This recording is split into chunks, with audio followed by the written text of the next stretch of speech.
in our neighboring state, Indiana, at Indiana University, the Institute on Disability and Community has a Camp Yes And, which is an improv program for children with autism and teachers. It is free. They have expressed in the past willingness to accept professionals who want to learn about the camp and see how it operates from Illinois to also go there. So if you have interest in looking into this, you can contact the Institute on the university campus, or you can look it up on the website and get information on their improv. And Carrie will be doing book signings during the break. So our next speaker is Nancy Bolt. Nancy's been active in the library profession for over 35 years. She has expertise in strategic planning, project planning and evaluation, staff development and training, and international library development. Her work with the International Federation of Libraries and Institutions, IFLA, and the United Nations focuses on services for people with disabilities. Ms. Bolt was the 2016 recipient of the American Library Association Elizabeth Plutus Catalyst for a Change Award. I love how we have these long names for all these awards. She was also named the 2016 recipient of the American Library Association's International Relations Committee's John Ames Humphrey OCLC Forest Press Award. They get longer. Given to a librarian or a person who's made significant contributions to international librarianship. She's also authored a large number of influential publications. So please welcome Nancy to the stage.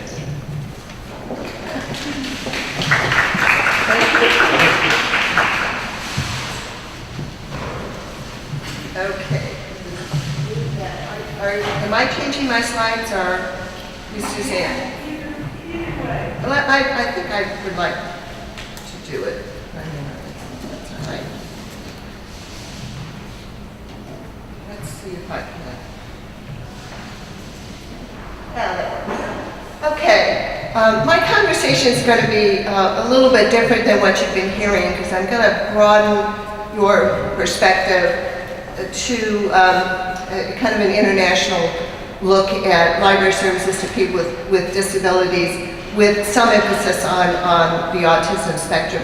But I wanted to start with telling you why I care about all of this. And this is my son, Jonathan. When Carrie said, when was the first time you heard the word autism? It was when Jonathan had severe behavioral problems, and he was being tested in the school, and the diagnosis was severe dyslexia, ADHD, which means a lot of hyperactivity, and oh yes, by the way, we think he found the Asperger syndrome. And I had no idea what that was at the time, of course, and I think I looked it up. But his ADHD and his dyslexia were so severe that it seemed like all of the attention was on how to deal with that. He didn't learn to read till he was like 9 years old, when we went to something wonderful called the Linda Mood program. I don't know if any of you know about that, but it's a fantastic program for late readers. We didn't really understand the full impact until Jonathan had a tick bite, which got infected. And we took him to our regular pediatrician, and the doctor who was there prescribed some medicine for the tick bite and gave us his card. It was about 3 or 4 days later when I looked at the card and saw that he specialized in children's behavior. So I called him up and he said, oh yeah, I thought you might be calling me. I was doing my general practitioner duties that day, didn't have time to really talk to you, but I thought you might. I noticed something about Jonathan and I thought you might be calling me. And of course we did. Well, now I realize that all of the things that he did for him in terms of social groups, teaching him how to make friends, teaching him how to behave, really were for helping children who had been diagnosed with autism. But I never heard the word. We never heard the word. As I have watched Jonathan grow up, I realize more and more that he is on the autism spectrum, but I'm not sure he knows it. So I'm not going to talk too much more about Jonathan, except to say that when his early diagnosis came, they told us that he would probably never drive. This is all the nevers that Susan was talking about yesterday. Never drive, never graduate from high school, never get married. And we would have to take care of him the rest of his life. Well, he does drive.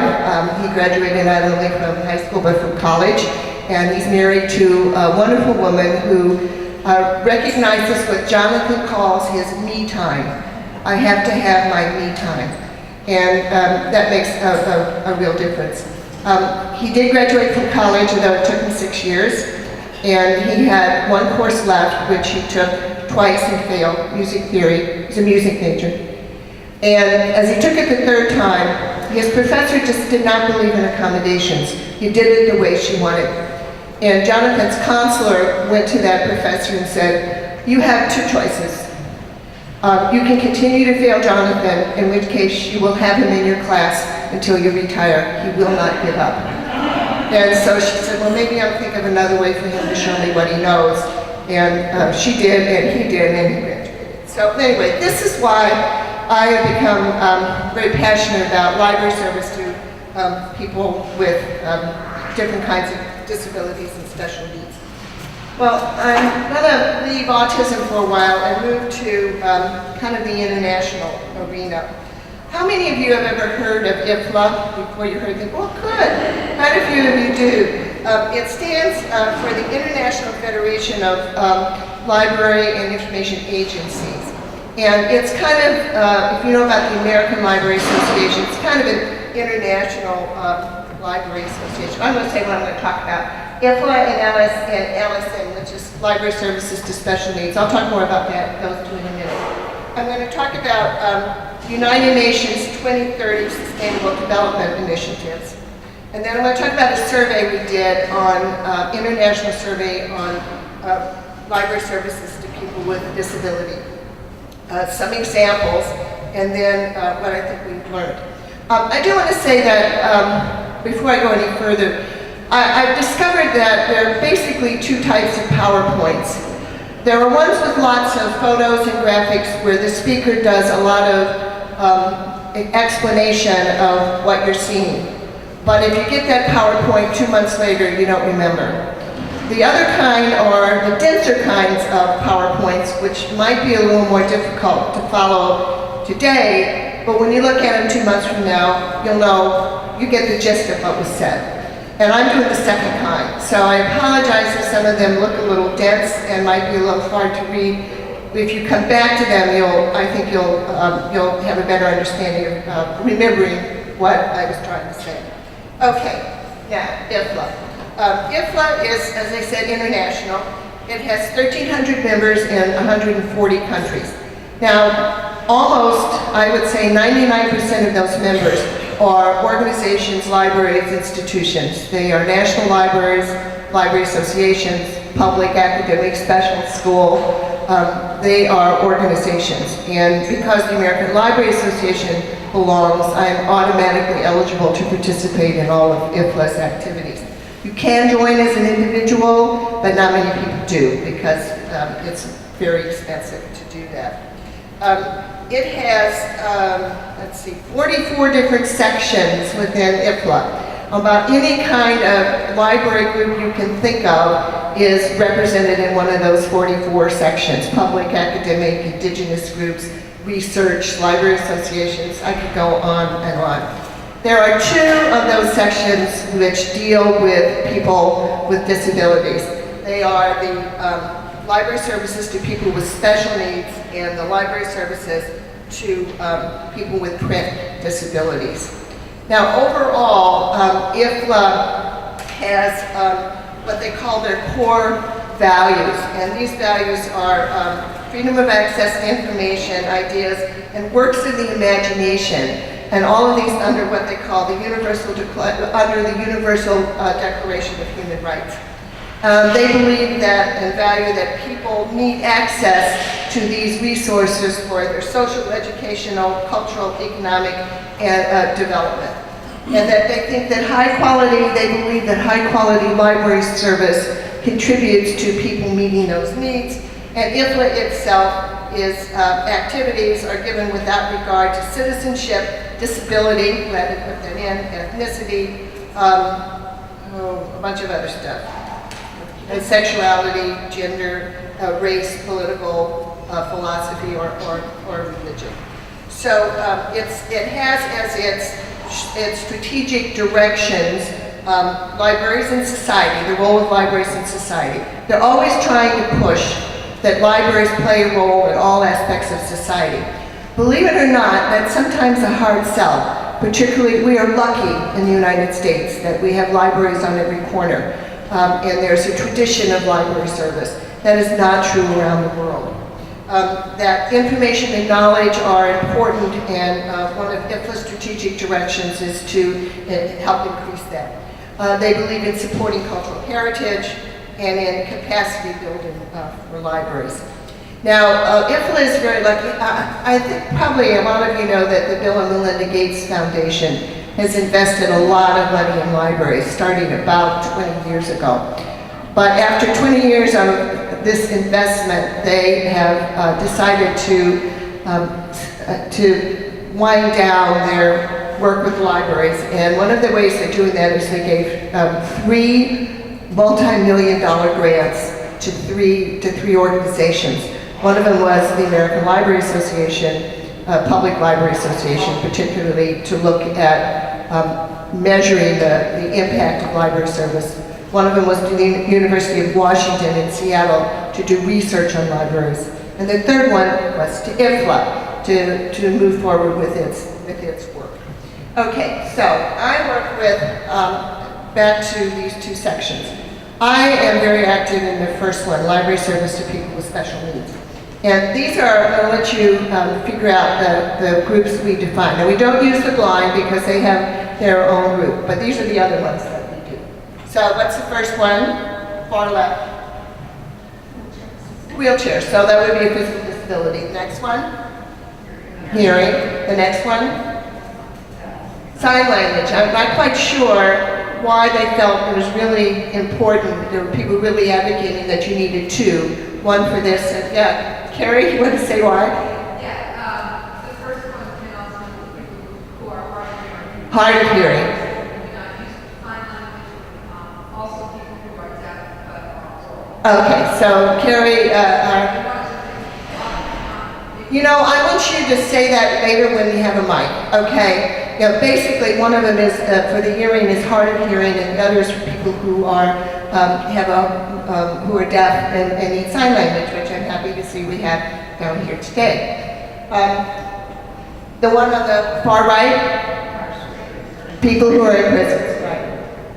Far left, down the bottom. Homeless, people who are homeless. Hospital libraries, people who are in nursing homes or hospitals or other kind of care facilities like that.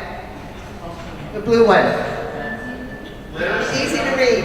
Yeah. Easy to read, yes. People who have probably like dyslexia. And then on the far right, okay, this is the one that we have. The reason you don't have a brochure, you do have some handouts. I'm not sure what happened to them. Did you get them? Oh, you gave them to me, great. The reason you don't have our brochure is that we've been arguing for the last 2 months about what we should use for what are basically 4 kinds of cognitive disabilities.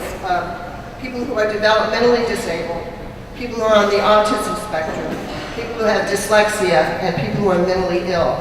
And we've gone back and forth, and we settled on the puzzle, that basically the brain is a puzzle.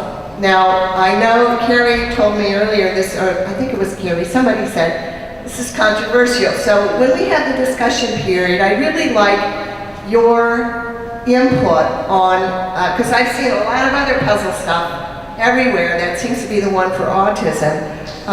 So I really like your opinion. If this isn't a good representative of cognitive disabilities, what is? Because, well, when we have the discussion, I really want to hear what you think it might be, and whether we need more than one, or if one is enough. Okay. This sort of says what the purpose of our LSN Library Services to People with Special Needs mission is.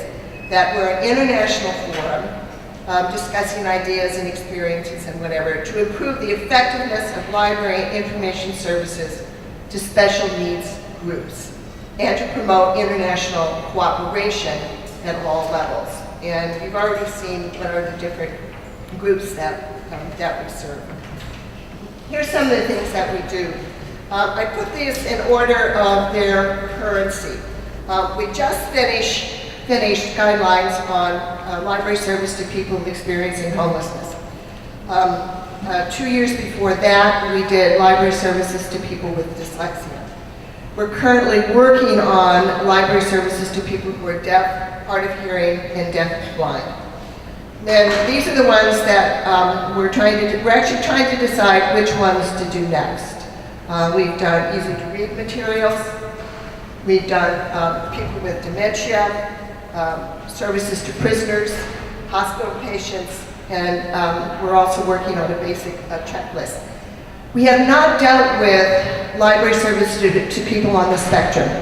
And having been involved in this, I've already mentioned that maybe that should be one of the ones we consider doing next. But as I've been at this conference and I've seen the wealth of information that's already available on library services to people on the spectrum, I'm wondering is it really needed?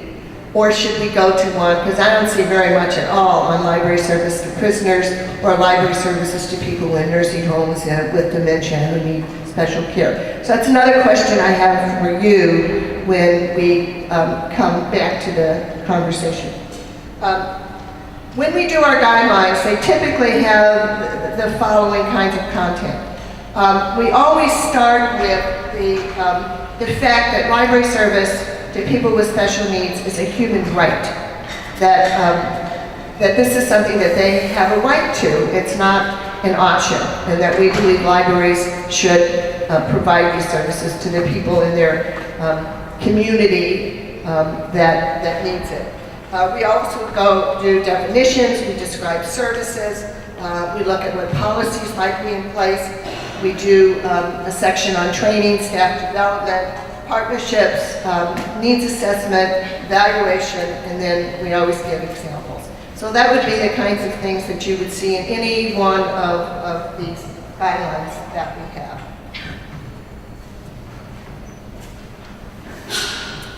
We also do programs at conferences, always on whatever guidelines we're working on, and we are doing in IFLA. One of the fun things about IFLA, if your institution can support your travel, is that IFLA meets around the world. So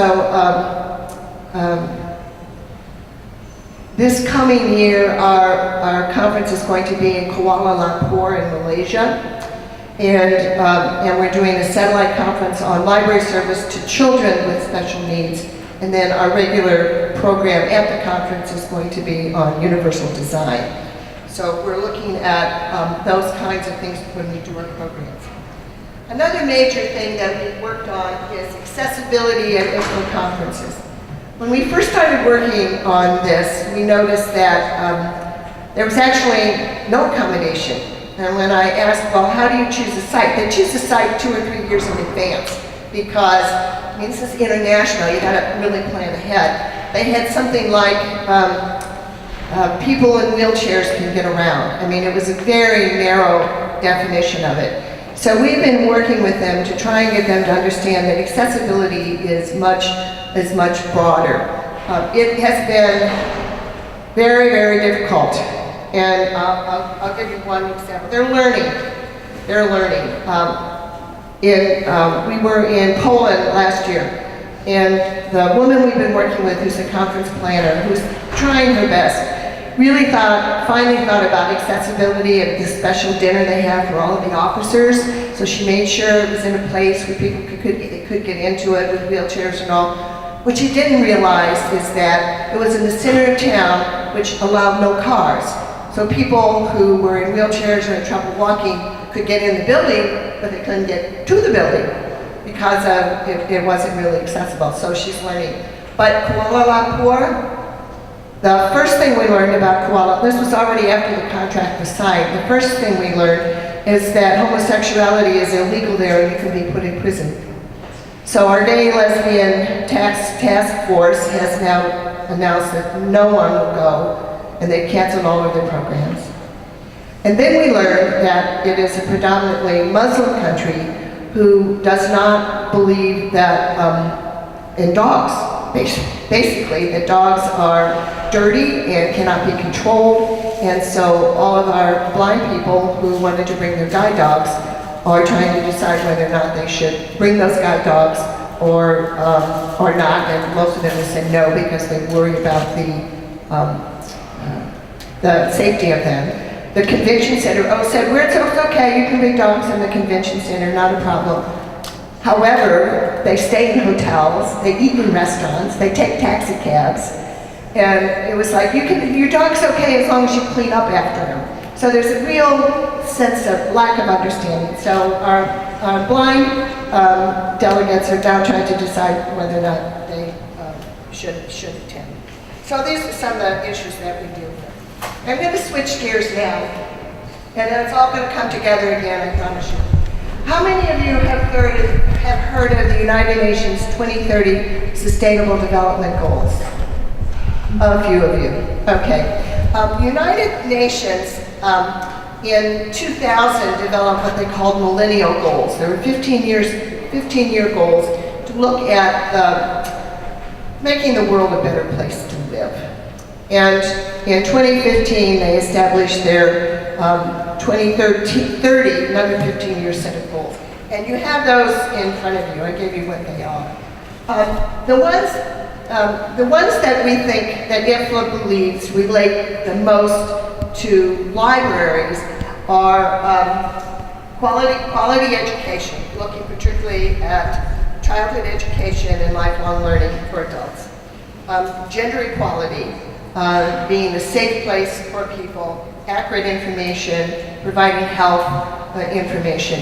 It's interesting, a friend of mine has developed libraries in Nicaragua, and her libraries are full of all kinds of signs welcoming women in for conversation and discussion. And what my friend Jane, who runs those, said to me is, if women didn't have libraries, there would be only two places they could go for information: their husband and their priest.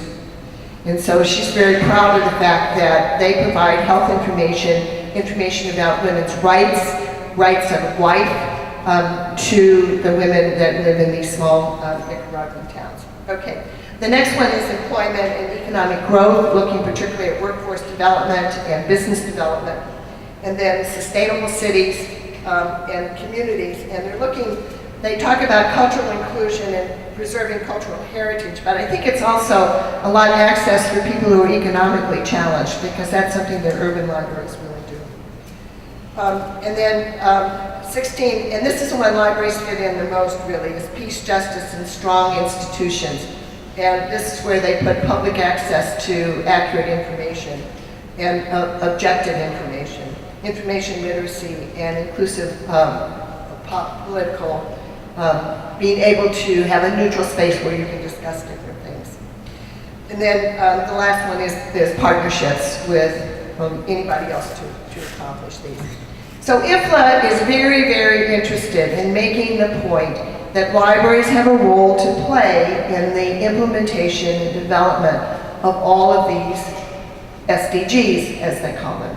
Now, here in the United States and in Western Europe, you haven't heard about these because so much of it you're already doing if you work in a library or if you go to a library. All of this stuff you already get.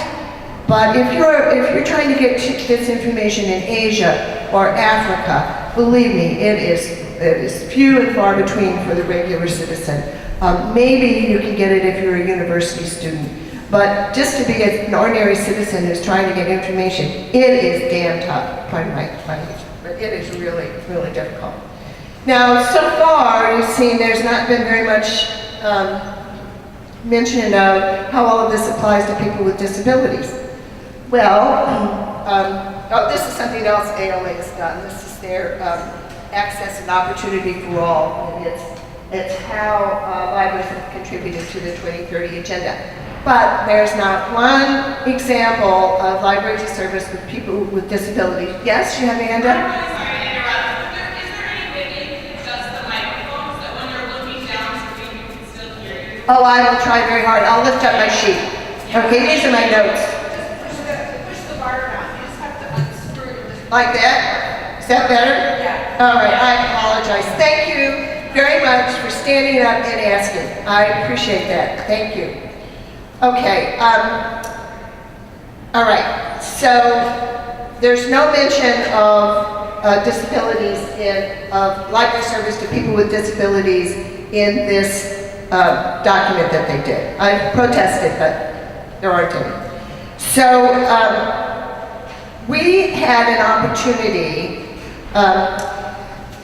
we asked a member of, a woman who is actually the director of the UN Secretariat on the Convention of the Rights of People with Disabilities. How many of you have heard that?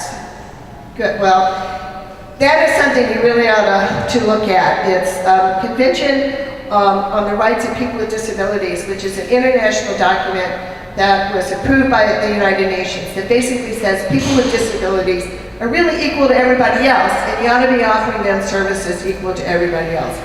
Well, this secretariat developed a program, and it's called, where did they get these names, I don't know, Monitoring and Evaluation for Disability Inclusive Development. And what it really, they call it MED. And what it really is how the needs of people with disabilities are addressed in the SDGs. And because we had this woman from the UN speaking at one of our meetings, she said, please, we would love to have someone from the library community serve on MED. And so I was appointed to do that. And their goal is to prepare what they call a flagship report by September of this year on how these SDGs can be implemented for people with disabilities. Now, my own personal goal is really simple. Get libraries mentioned as partners in serving people with disabilities in this flagship report. That's what I was trying to do in as many ways as possible. So in order to do that, we conducted an international survey. We put it out in the fall of 2017. It was distributed widely, but not random. I mean, it was distributed widely and randomly. We didn't have a specific set of people set of libraries we sent it to. It was translated into several languages. It was sent to national libraries, library associations, all of the sections of IFLA, all of the national libraries we could think of. I sent it to ALA, I sent it to COSLA, which is the state library group in the United States. The purpose of the survey was to determine the assistance provided by libraries to people with disabilities. And we also wanted to look at if there was a national law that required public institutions to serve people with disabilities, and also determine if they were aware of the SDGs of the Marrakesh Treaty. How many of you know what the Marrakesh Treaty is? Oh, wow. Oh, you do. Wonderful. I got to take just a minute to tell you what that is then. The Marrakesh Treaty gives libraries and other organizations the right to make and share copies of accessible format books. This, what that means, again, in the United States, you got the National Library Service. You get all of these, anyone who's blind can get books on audio tape for free through your taxes at work. This is not true in all other countries, and copyright laws have prevented that in other countries. So this says that if you live in Poland, and Poland agrees to the Marrakesh Treaty, and wants to borrow a book from France, and France has agreed to the Marrakesh Treaty, then they can take that book and make it available to people with disabilities. It's a fantastic treaty, and it's ready to be approved by the United States. Congress has not approved it yet. Write your congressman and ask them to approve the Marrakesh Treaty. Google it, and you can find it. You'll be able to get more information about it. All right. So we wanted to know if people were aware of that. So here are our results. Okay. And here you get a lot of charts. I tried to emphasize in red what I think are the most important thing. You got a broad spectrum of results. 470 from a whole bunch of countries. Again, don't have the total here. Most were from public and academic libraries, fewer schools, and a lot from Hong Kong because she translated into Chinese and sent it to all of her friends. And a really broad spectrum of special libraries, to the point it wasn't really, that part wasn't as useful because it was medical law, special business, and then also some state libraries put themselves that way. Some of the libraries for the blind and physically handicapped went into that category as well.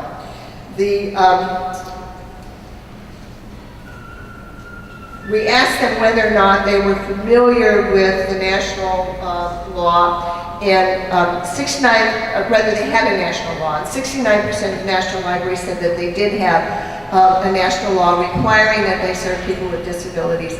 However, some of them said it's very vague, it's not enforced, nobody really cares whether or not we follow the law. We asked if they knew about the Marrakesh Treaty. You're in good company, most of the people did not. And we asked if they were familiar with the strategic development goals, or sustainable development goals. Where they were aware, fewer had endorsed.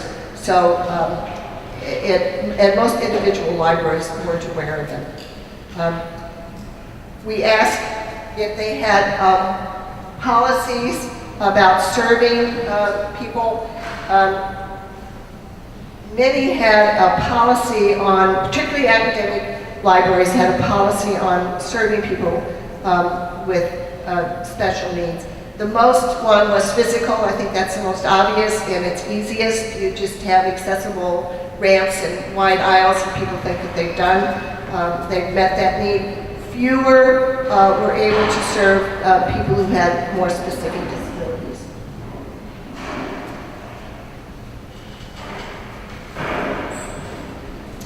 In terms of specific populations, again, as I said, mobility was the most followed. Well, again, it depends on the type of library. Schools were the highest on serving kids with learning disabilities. That's, I think, probably obvious. Overall, public libraries provided the most accommodations. We asked if they did, I was looking particularly at services related to the SDGs, so I could go back to this MED group and say, look how libraries are serving people with disabilities or unemployed. Look at libraries are serving people by giving them access to technology or training on using technology. And so we asked specifically about employment, about job training, health information, access to technology, and training on the use of technology. And overall, the ones from the United States and Western Europe were doing a lot. The ones from Asia and Africa were doing less. One of the big things we wanted to know was whether or not what we perceived as library leaders in a country, national libraries, library associations, whether or not they accepted a responsibility like the Illinois State Library has to provide training to librarians on library service to people with disabilities. And the results were really disappointing, because I look at them as leaders in setting standards, writing guidelines, and doing training. And we found that most of them some of the national libraries were better at doing standards. Library associations better at doing consulting, but overall it wasn't what we had hoped for in terms of their stepping up to the plate. Okay, now when you get the PowerPoint, you're going to see a lot of examples of library service to people who are blind, people who are deaf or hard of hearing, and other kinds. But for this presentation, I hid those slides, and I did a second survey to talk to you about what I found on library service to people on the spectrum. And I just sent that out to 2 groups. I sent it to the IFLA overall mailing list and said, are any of you serving people with disabilities? And I sent it to the ASFLA mailing list and asked the same question. And I got some really interesting responses. This is the Markham Public Library in Canada. And it states its purpose as to empower independence and teach basic skills. This was the only program I found for people over 18. They have an adapted computer skills program. They do hands-on activities. But in addition to teaching skills, what I liked about it is that they also offered training on cyberbullying, on internet privacy and safety, on doing internet research. It's an 8-week program so that the participants come back every week to get more of the training. The other one I really liked, this one's from the United States, is the Multnomah County Library in Portland, Oregon. They had the preschool sensory story times, and they described them as sharing books, puzzles, whatever, and that they are, this is on their website, that they're especially welcoming for children on the spectrum and families who are looking for a smaller, more flexible playtime experience, looking at families, parents, and preschool. And then they also have, what I thought were really interesting, these sensory accommodation kits. Now, I think it's disappointing, and this again on the website, the library welcomes all children, including those with autism and sensory processing disorder. Kits to assist with sensory processing differences are available in the children's activities, only for in-library use. I was really disappointed that it was only for in-library use. I was hoping that they would check them out. But they're making them available on all 16 of their branches, which I thought was good. And they're including seating, supportive seating options, fidgets, noise muffling headphones, sensory sack, and visual schedule for the library visit. Another one I found that was really exciting, and I think it's a lot like the Autism Speaks and the ICSPS, the kinds of things that they're doing. This is from the UK. It's called Dimensions, Dimensions UK, and it's targeting specifically people who are on the spectrum and caregivers of people on the spectrum. And there's one section that is specifically for families, and they have a template that a parent can send to the library that says, I have a child who is autistic and he really wants library services and blah, blah, blah. And so it's to try and get the library to provide it. They also have a flyer you can take to the library, and then they also have, that and the library both have this, what they call social stories, which I thought were really, really cool. You probably are aware of them, but this is something you can share with your child or your autistic adult that says, you are going to the library, picture of the library. You will meet the librarian, picture of the librarian. This is what the library looks like, map of the library. So that it's preparing them for the visit. Now they also do other kinds of things for libraries. They have training and videos. They have what's called top tips for working with people on the spectrum. And they have an autism-friendly library poster. I thought, and Susan's not here, but of course you have a young white boy, which was a point. Actually, it was Mary Kay, I think, was saying that yesterday. A young white boy showing it, but I thought it was a nice attempt. Okay. Another one I found, which was from Argentina, is I don't have it. This was the Biblioteca Green Car in Argentina. It's about, again, they have a section about autism, autistic behavior, communication with people on the spectrum, socialization of people on the spectrum. And what I thought was interesting is that at the bottom of some of the slides it says translate into English so that you can read it. And they have their own library that has all of the resources that support the services that they do. From Australia, there is the I'm not sure how to pronounce this, Campaspe Regional Library. I like this one too because it's a regional library, which I think also should be leaders in working with people who have disabilities. And so it provides services to a bunch of other libraries within their region. They have won an award for a project called Being Connected, Libraries and Autism. They have they paid for a very detailed sensory audit of all of their library branches. And I put a link to that on my resource page so that you can see the different kinds of things that they looked at in doing that. Now it's for their library, so it's very specific to what they found in their branches, but I think it's a good model, which I'm probably ICSPS or Autism Speaks might have something very similar to that here. Also, they talk about assistive technology that's helpful, and they're also looking at a symbol. Everybody's looking at a symbol. And this is the one that they're proposing be used. All right, conclusions. Barriers, or actually in some cases you might call them excuses. One of the ones we hear is, but nobody in our community is autistic. We have 2 people in wheelchairs. We really don't have much of a need to provide for people with disabilities. They're doing fine on their own. They have their own resources. We don't really need to help them. So there's this perception. Now, that obviously didn't come through the, well, it did come a little bit through the survey, because a lot of people took the time to fill out the survey and say, no, no, no. Every time, do you do this? No. Do you do this? No.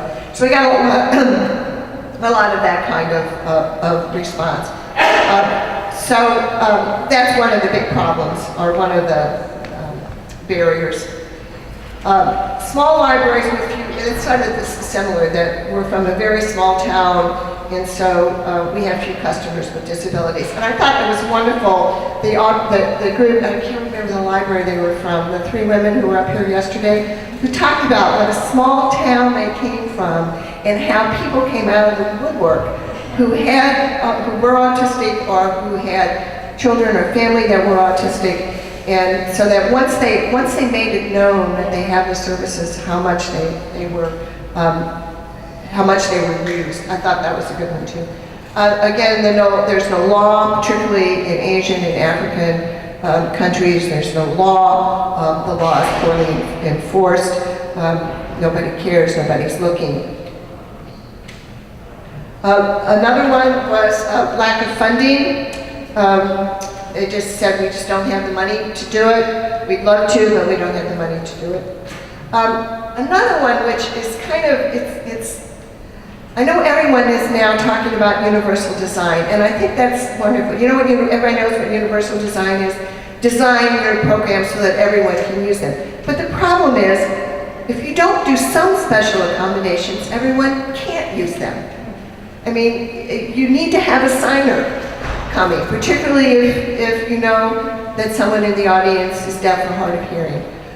You need, for big conferences, we've been pushing that at IFLA, you really need captioning. Not just because for people who are hard of hearing, but people who speak with a heavy accent. They think they're speaking English, they intend to speak English, but it's very difficult to understand them. Or they speak very fast.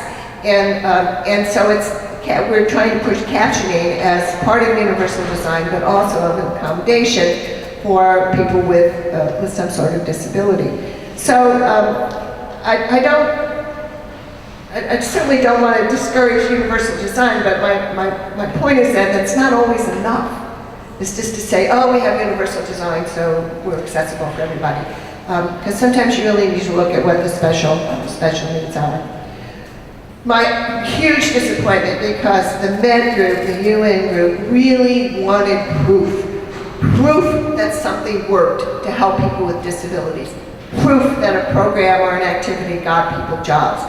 Proof that it gave them health information that actually improved their health. Nobody in the library community was doing evaluation. I think out of the 470 responses, I had like 1 or 2. Some of them don't even count. Oh, it's open to everybody, so we don't count who's using it. without evaluation, you can't make the point that what you do makes a difference. And it was so hard, it's so hard to get that point across. Now, the Public Library Association has a whole bunch of surveys that they now have. It's a wonderful program. It's called Project Outcome, and it measures it's the same survey that you can use across the United States or Canada, really any English-speaking country, about how kids are benefiting from summer reading program, how adults are benefiting from workplace training and how to use computers, all kinds of things. Guess how many surveys they have on how libraries are serving people with disabilities? None. Zero. And I raised this question with them. Don't you think maybe you want to think about developing a survey? Oh yeah, maybe we'll put it on the list. So it's frustrating to try and get it. And so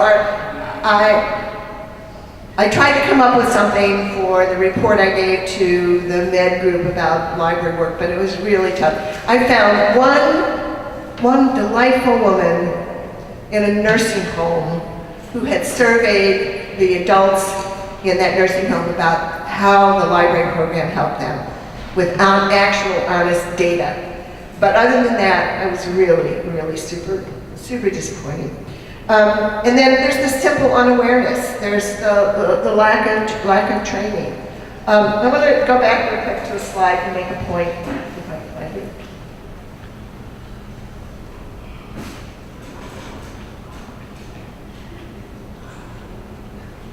I'll get there. Here we go.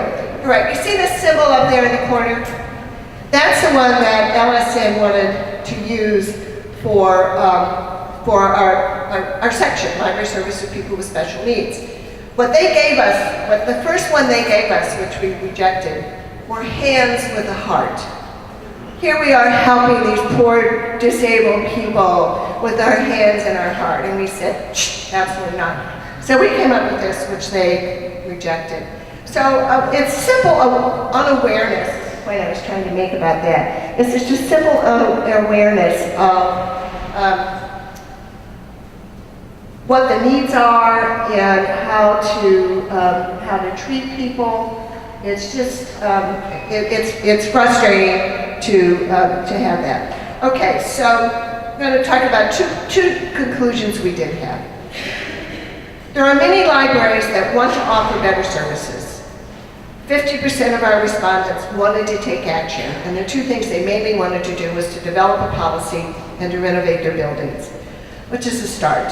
But at least it was, I think our survey raised awareness that we want people to be thinking about how they're going to serve people with disabilities.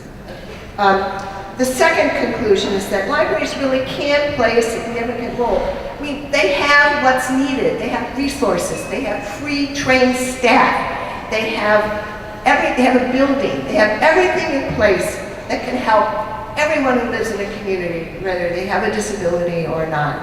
But they don't always realize the role they can play. They don't always take the time to develop what that service can be. And so that part's frustrating.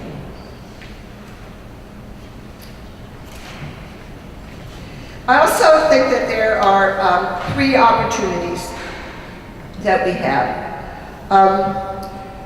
Because the basic capacity, as I said, is in place.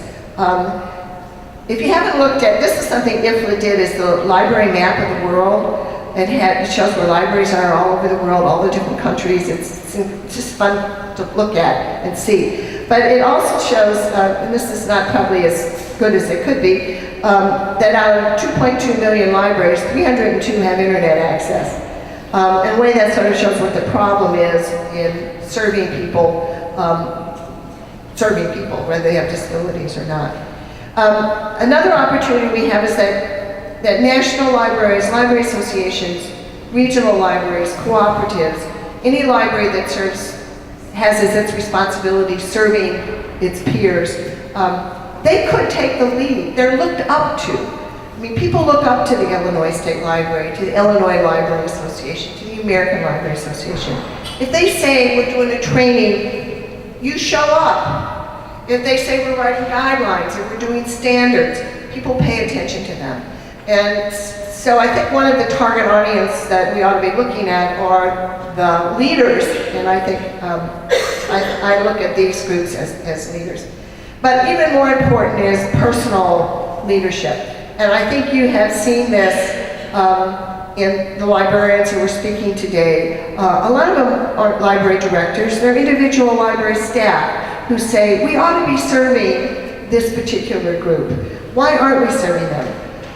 You need support at the top in the sense of saying, the library director probably needs to say, go forth and do it.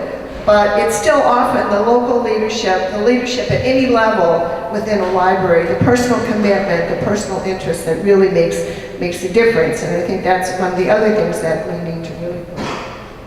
Okay, resources. I'm thinking, and I hope Suzanne won't shoot me if I say I want to do one more change in this, because based on the last two days of listening to what you all say, I want to add a few more resources to my PowerPoint. So, Suzanne, wherever you are, I promise I'll get it to you on Monday, and add just a few more resources so that you have that when you look at it. But what I have now are two of the IFLA documents, and then also the Dimensions UK website, and then the audit, the sensory audit from however you pronounce that in Australia. So that's it. That's me. Thank you very much. I have learned so much at this conference. I really, really appreciate being invited to participate. So, questions. I was going to ask Carrie to say more about what she was trying to say about the difference between the ear and the hand sign and the symbols. What you think about that puzzle as a symbol for cognitive disabilities of any kind. Also, should we do international guidelines for people for library service to people on the spectrum? And whatever other questions you want to ask me. Hi, Nancy, thank you. So the ear really refers to hearing impairments, and some people who are deaf, as I said earlier, are oral, and they prefer the ear. The sign language symbol refers to people who use sign language. Those are mostly people who are deaf or culturally deaf, but also some people who use augmentative or assistive communication. They use sign language. So that's often people on the autism spectrum and sometimes people with Down syndrome. In terms of the symbol, I think the Autistic Self-Advocacy Movement really has expressed strong objections, or mild sometimes, to the puzzle piece.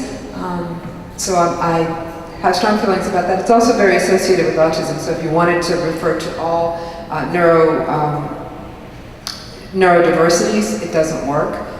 I would think just a picture of a nice picture of the head as you had outlined with a brain in it. Okay.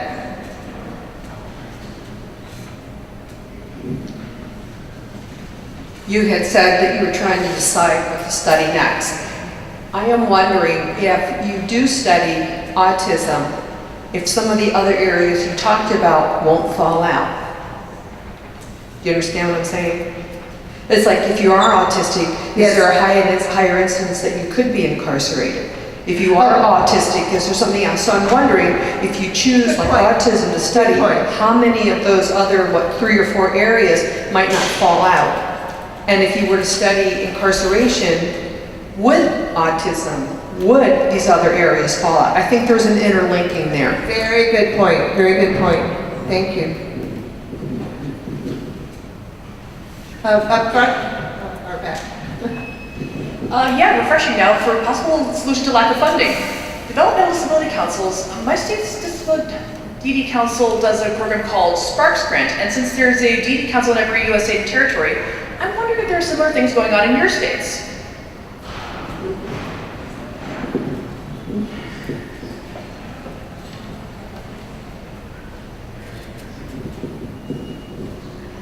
Yes, I was just thinking about the question that you had with regard to using the puzzle piece to represent various different, neurological diagnoses.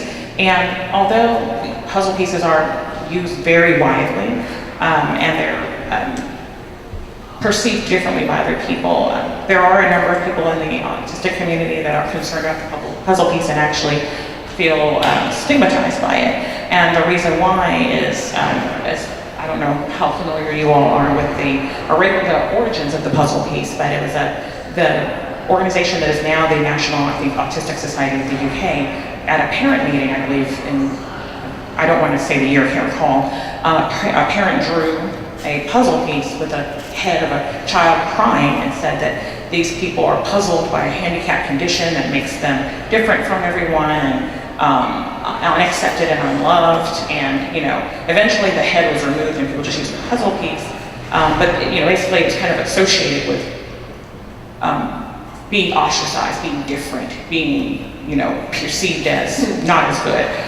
When it was embraced in the United States, it was seen differently. It was kind of like the interlocking pieces with the rainbow puzzle, talking about all the diversity of the spectrum, how different it is, and how all pieces fit together to connect and so forth. And then some people talk about it being something that we're still trying to understand or figure out, a puzzle. So most people, almost everything that's autism related tends to have a puzzle because that's what people are accustomed to using. But it is very, so aside from the fact that some of us don't prefer not to use puzzle pieces, a number of us, it's also very autism specific. So a lot of people, there are different symbols, but a lot of people started to use the infinity symbol with kind of like the spectrum of color, because that is something that represents so much more than just autism, dyslexia, dyscalculia, ADHD, Oh, that's a and good so forth. idea. And I'll then suggest that. yes, and then some people do use like the brain with also a spectrum of colors. But I would advise against the puzzle piece simply because, thinking about my own children, I have 2 that are on the autism spectrum, I have 3 that are not, but they have other disabilities, and they don't identify with the puzzle piece at all because they're not autistic. Okay, thank you.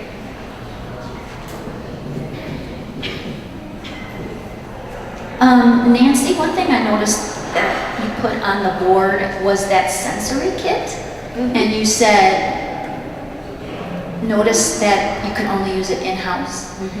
And that is something I noticed as well. And somebody else who spoke, I think they had, it was some kind of bag that had the sensory kit in it. And I have a feeling the reason why it was in-house is because how do you catalog it? And I know in our library, I would love to see that. We have so many that will come into the library with their headphones or, or something else. So if anyone out there knows your cataloger, and that could be something that could be sent to us along with this, with an email on how to catalog it, that would be awesome. Then when I suggest this, when I go back to my library and our cataloger goes, well, I don't know how to catalog that, that would cover that. Yeah.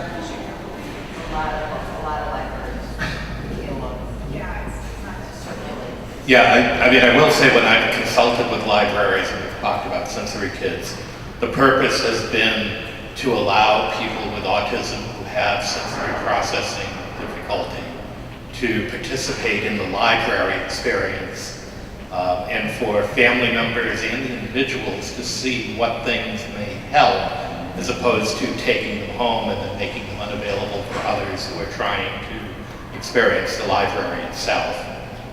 So I think that's one of the reasons why it's in library only. I know, but libraries circulate other things, like there's some of them circulating hotspots now, and if you just have enough to go around. So, but I think it would be nice if they had it in both places.